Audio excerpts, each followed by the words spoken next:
Olá, tudo bem? Eu sou o professor Pedro, professor de Educação Física da Escola Estadual Professor Cristino Cabral de Bauru, São Paulo. Este é o primeiro vídeo de uma série de 3 vídeos que tem como objetivo dar as instruções básicas para os que estão iniciando a aprendizagem do jogo de xadrez, bem como reforçar o que foi estudado em sala de aula. Devido ao tempo, não trataremos aqui da história do xadrez.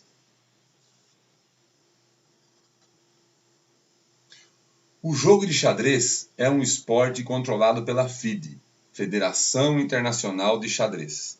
A linguagem oficial da FIDE é o francês. E xadrez em francês é échec. Por isso, na abreviatura da FIDE, a letra E e não uma letra X aqui, ó. Muito bem. Nós falamos popularmente jogo de xadrez, mas o xadrez é um esporte, já que ele possui regras fixas bem definidas, competições oficiais em vários níveis e categorias. Por que aprender xadrez? Além do caráter lúdico e competitivo, o xadrez ajuda a estimular a elaboração de estratégias para a solução de problemas, o desenvolvimento da concentração, do foco e do raciocínio lógico, visto que as jogadas são mentalmente calculadas. É um esporte que não depende do fator sorte.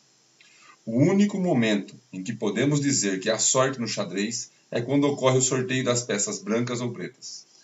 Como o jogador que estiver com as brancas inicia a partida, ele tem uma pequena vantagem de um lance à frente. O tabuleiro. Existem tabuleiros de diversas cores, mas por convenção, as casas mais claras serão chamadas casas brancas e as casas mais escuras de casas pretas. O tabuleiro também possui 64 casas divididas em 32 casas brancas e 32 casas pretas, distribuídas alternadamente. Para estudarmos, podemos afirmar que o tabuleiro ele é dividido por 8 colunas ou verticais, esta área aqui, esta região, isso aqui é uma coluna ou vertical, e 8 fileiras ou horizontais, esta região aqui, 8 fileiras ou horizontais. Você pode reparar que são compostas por 8 casas alternadas, tanto as fileiras quanto as colunas. Também temos as diagonais, né, que obedecem à sequência de cor. Então, essas mais escuras aqui, a grande diagonal preta, e essas mais claras aqui, as brancas, a grande diagonal branca. Mas nós temos várias outras diagonais no tabuleiro, é só prestar atenção. Aqui, por exemplo, temos 2 diagonais pretas, aqui 3 diagonais brancas, e assim sucessivamente. O que é importante você saber é que tem que ter uma casa branca do lado direito de cada jogador. Caso a posição esteja errada, como nesse tabuleiro central aqui que foi colocado de exemplo, está errado aqui, ó, é uma casa escura aqui, a partida será anulada. Há tabuleiros alfanuméricos, onde aqui na horizontal nós iremos encontrar as letras que marcam cada coluna. Então essa letra A marca essa coluna A aqui. Essa letra B, essa coluna aqui, coluna B. E assim sucessivamente. Nós também temos aqui na vertical, aqui ó, marcando a numeração das horizontais. Então essa é a horizontal número 1, esta é a horizontal número 2 e assim também sucessivamente. E você tem que saber também é o seguinte, que nessas fileiras aqui, ó, na fileira 1 e na fileira 2, vão ser dispostas as peças brancas. E na fileira 7 e na fileira 8 serão dispostas as peças pretas. Bom, já que falamos das peças, também por convenção, as peças mais claras serão denominadas brancas e as mais escuras, pretas. São 16 peças para cada jogador. Então, este aqui é um exemplo de rei, certo? E aqui a figura que vai representar o rei. Esta figura aqui, ó, representa o rei.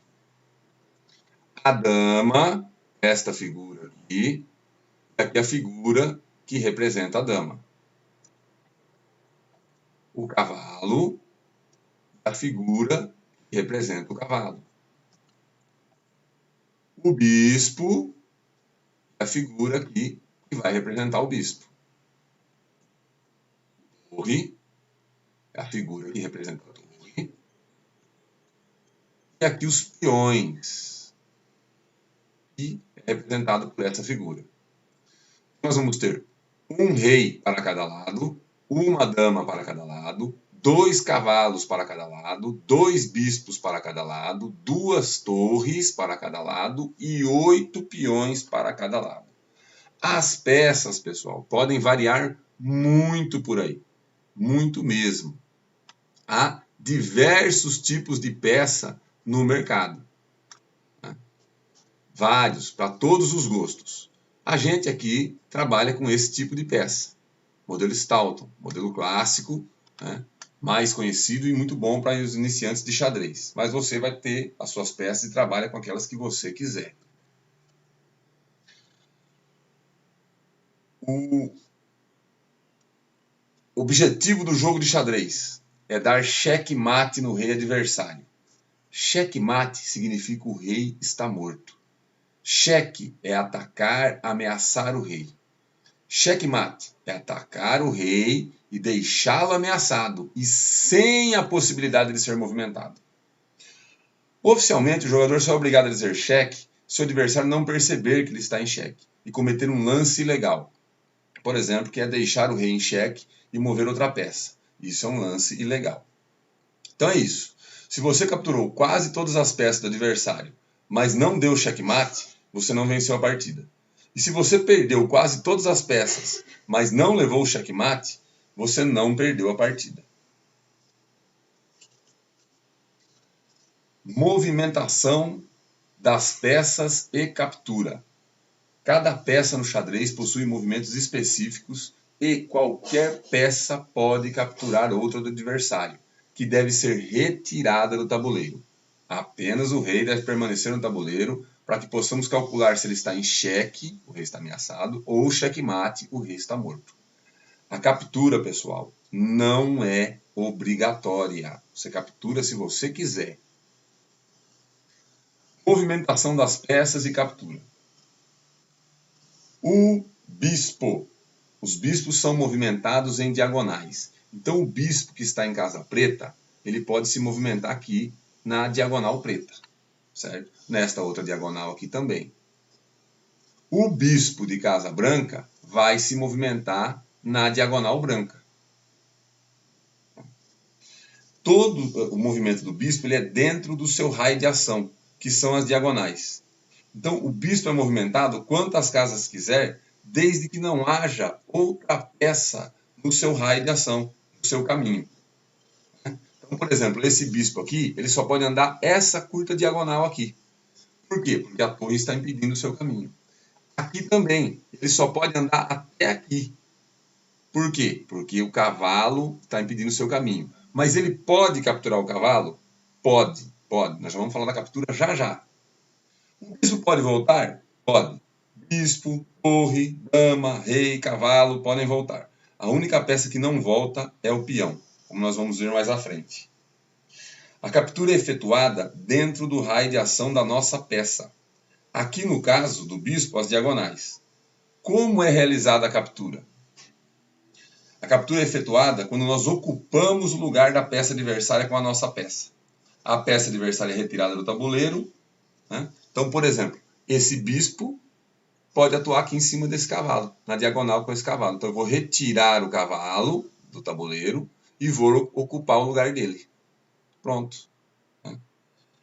Ah, eu posso pegar a torre? Depois, na próxima vez que for seu lance. Porque somente é capturada uma peça por vez. Bom, a torre. A torre é movimentada em retas. Retas, verticais e colunas, fileiras e horizontais. Então, ela pode se movimentar desta forma aqui, ó, em retas, certo? Tanto colunas quanto horizontais. Então, está aqui o exemplo da torre branca, o exemplo aqui da torre preta e seus tipos de movimento. Agora, aqui, quem pode capturar quem? A torre branca pode capturar esse bispo. Sai o bispo do tabuleiro e troca de lugar com a torre. A torre preta pode capturar esse cavalo. Sai o cavalo, entra a torre no lugar. Muito bem. A dama. O movimento da dama é a soma dos movimentos de bispo e torre. Ela é movimentada em retas e diagonais. Então, a dama se movimenta em retas e também em diagonais. Se ela parar em casa branca, ela vai poder se movimentar em casa branca. Aqui, no caso, ela está parada em casa preta, se movimenta na diagonal preta.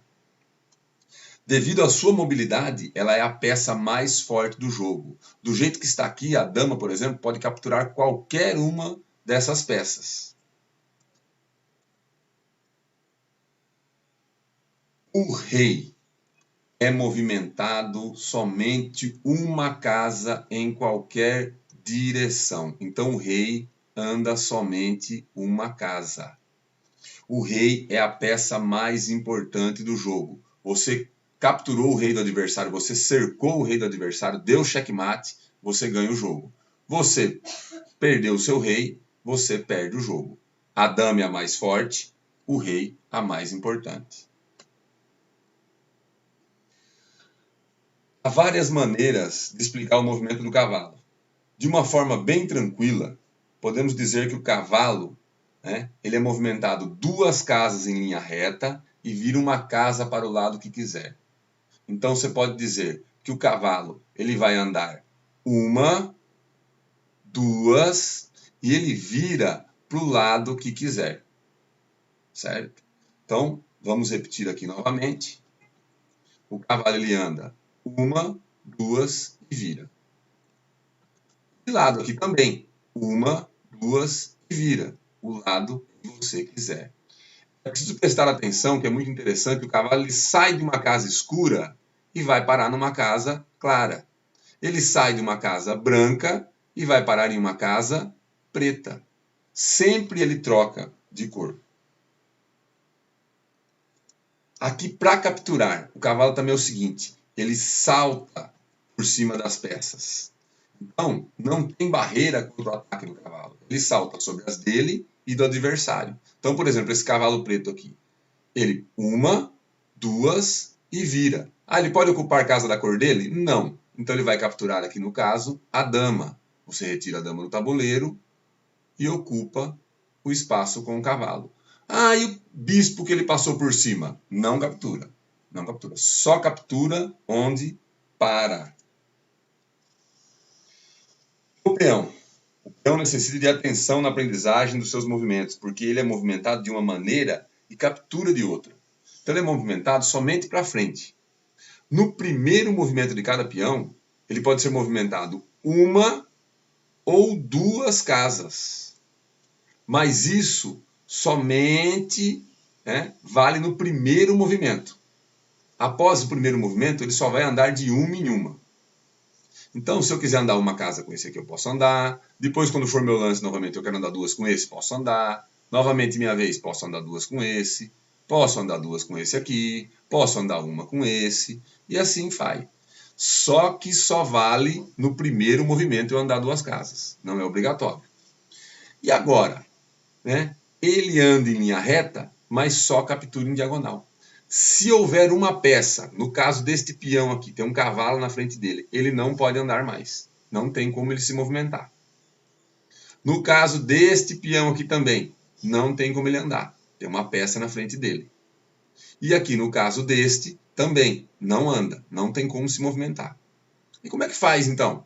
Para capturar, ele captura em diagonal. Então, este peão aqui, ele pode escolher se ele vai capturar o cavalo ou se ele vai capturar o outro peão. Então vamos capturar o cavalo aqui, ó. Tiramos o cavalo e trocamos de lugar. Como o peão só anda para frente, quando ele chega do outro lado do tabuleiro, né, ele é promovido a outra peça, menos rei. Mas isso é assunto para outra aula.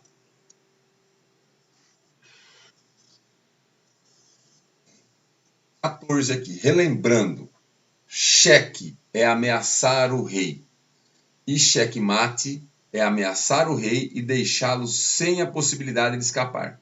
É o final da partida. Então vamos observar aqui. Por exemplo, esta dama, eu movimento ela aqui e dou cheque no rei branco. Tá aqui, ó. Tá na linha de ação da dama. Então é obrigatório, certo, que eu salve o meu rei. É proibido eu colocar meu próprio rei em xeque. Isso quer dizer, por exemplo, que o rei não pode vir aqui na frente do outro. Porque esse outro rei o iria capturar. Então eu vou movimentar ele para cá. Pronto, saí do raio de ação da dama. Novamente, vou movimentar a dama. Coloco aqui, cheque. Então, obviamente, a dama está aqui, ó, atacando o rei novamente. O que eu posso? Eu preciso defender meu rei. Posso vir para cá? Não, este rei captura. Posso vir para cá? Não, o rei captura. Posso vir para cá? Continua no raio de ação da dama. O que eu vou fazer? Vou capturar a dama. Tira a dama do tabuleiro e o rei ocupa seu espaço.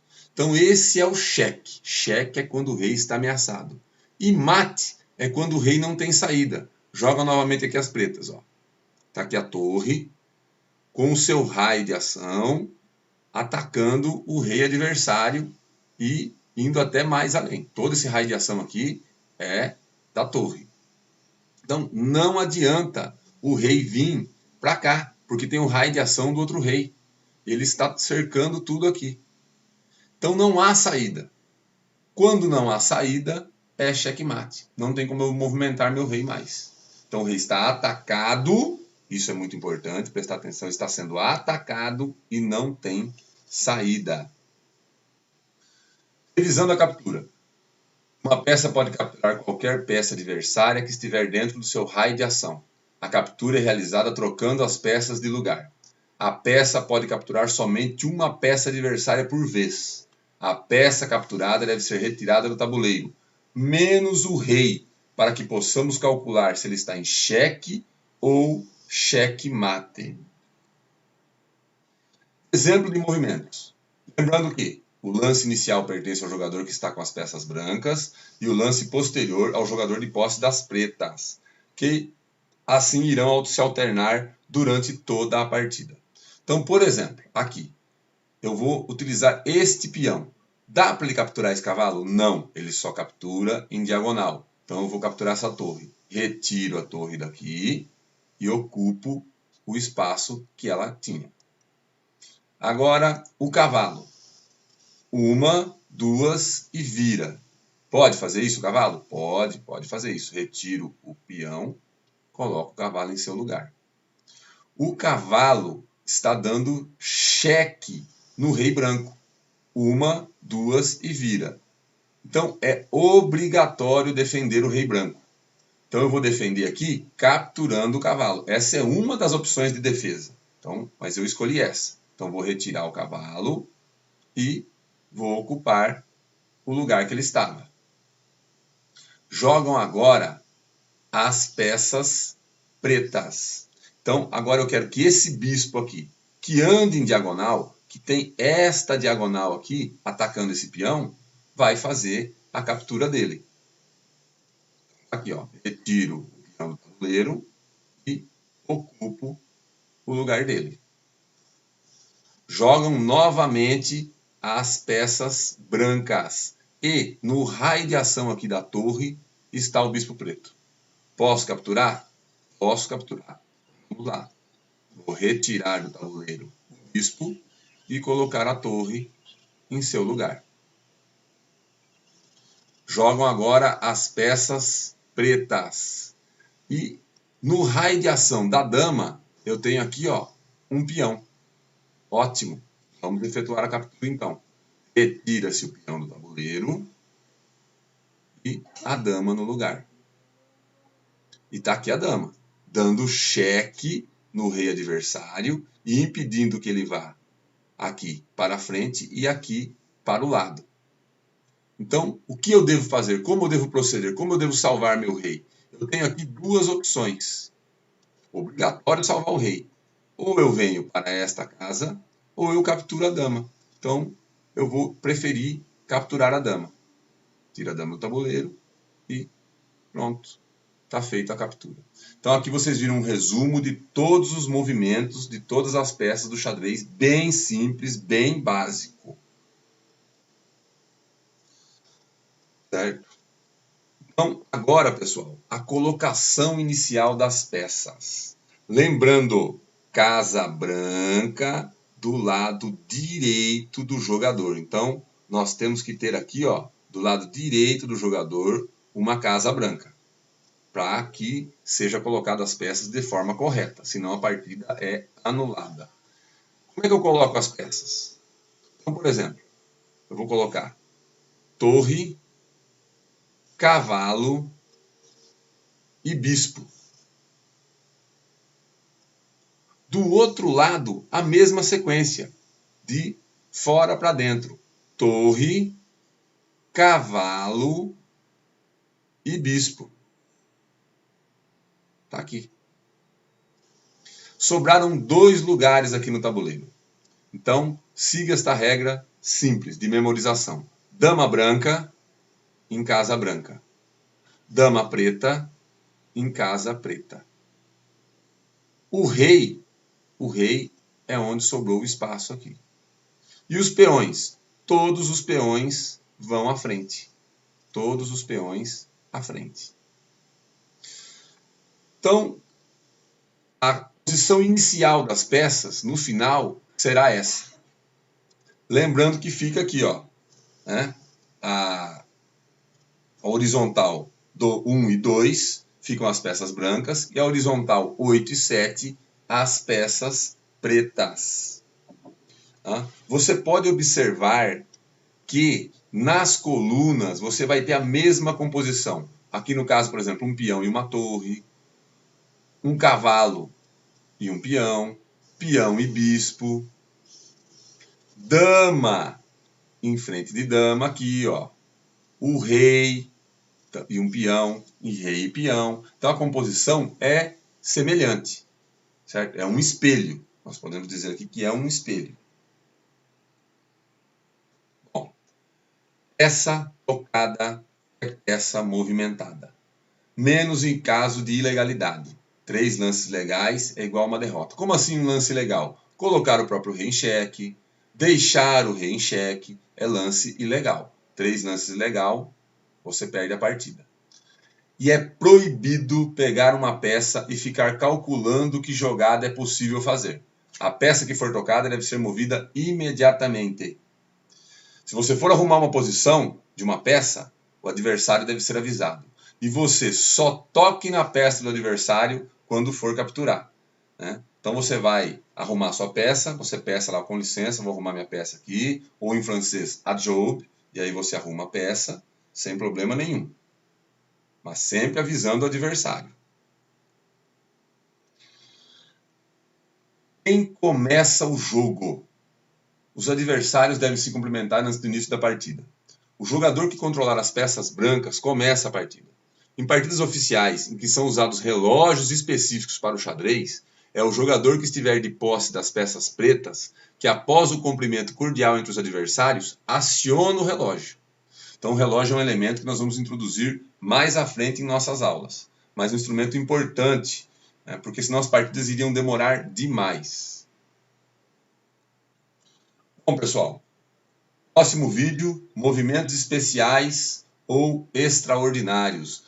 Como proceder com o rei em xeque e tipos de empate. Bom, pessoal, espero ter ajudado. Bons estudos e até a próxima.